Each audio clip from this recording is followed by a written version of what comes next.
बिहार की राजनीति इन दिनों गरमाई हुई है और इसकी वजह है लोकसभा में नेता प्रतिपक्ष राहुल गांधी और बिहार विधानसभा में नेता प्रतिपक्ष तेजस्वी यादव द्वारा शुरू की गई वोट अधिकार यात्रा। यह यात्रा न केवल सियासी गलियारों में चर्चा का विषय बनी हुई है, बल्कि 2025 में आगामी बिहार विधानसभा चुनावों के समीकरणों को भी प्रभावित करने की संभावनाओं से जुड़ गई है।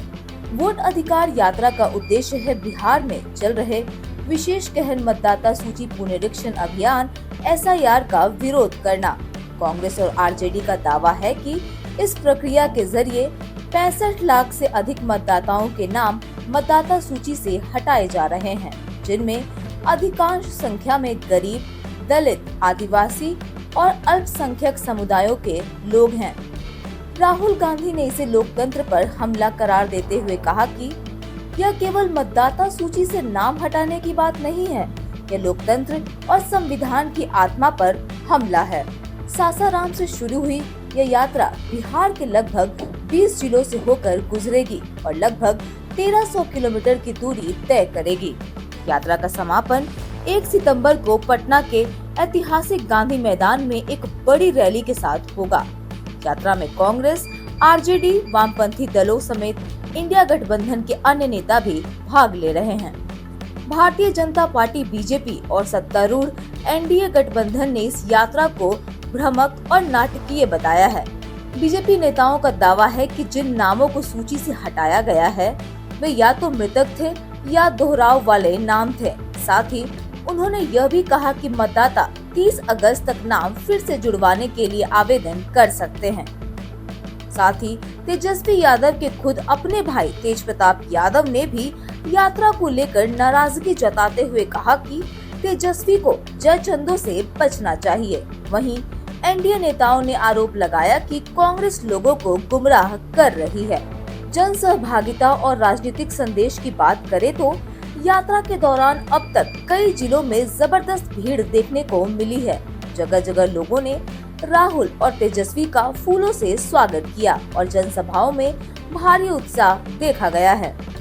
साथ ही इस पर राजनीतिक विश्लेषकों की राय बटी हुई है। कुछ इसे जनता को जोड़ने वाला आंदोलन मानते हैं, तो कुछ इसे सिर्फ एक प्रतीकात्मक विरोध। कुछ विशेषज्ञों का मानना है कि यह यात्रा इंडिया गठबंधन की सामूहिक ताकत और संविधान की रक्षा के संदेश को जन जन तक पहुंचाने की कोशिश है।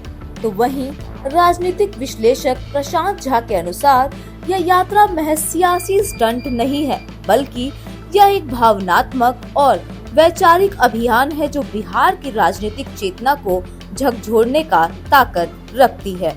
अब सबसे बड़ा सवाल है कि इस यात्रा का क्या होगा चुनावी असर। तो बिहार विधानसभा चुनाव 2025 में अभी समय है, लेकिन यह यात्रा पहले ही जनता के बीच संवाद और बहस की शुरुआत कर चुकी है। अगर यह यात्रा मतदाताओं के भीतर भरोसे और असुरक्षा का माहौल पैदा कर पाती है तो यह गठबंधन के लिए चुनौती बन सकती है। हालांकि जनसभा की भीड़ और चुनावी नतीजों के बीच संबंध हमेशा स्पष्ट नहीं रहा है। ऐसे में अंतिम असर वोटिंग के समय ही स्पष्ट होगा। ऐसे में कह सकते हैं कि वोट अधिकार यात्रा ने बिहार की राजनीति में नई ऊर्जा और बहस को जन्म दिया है।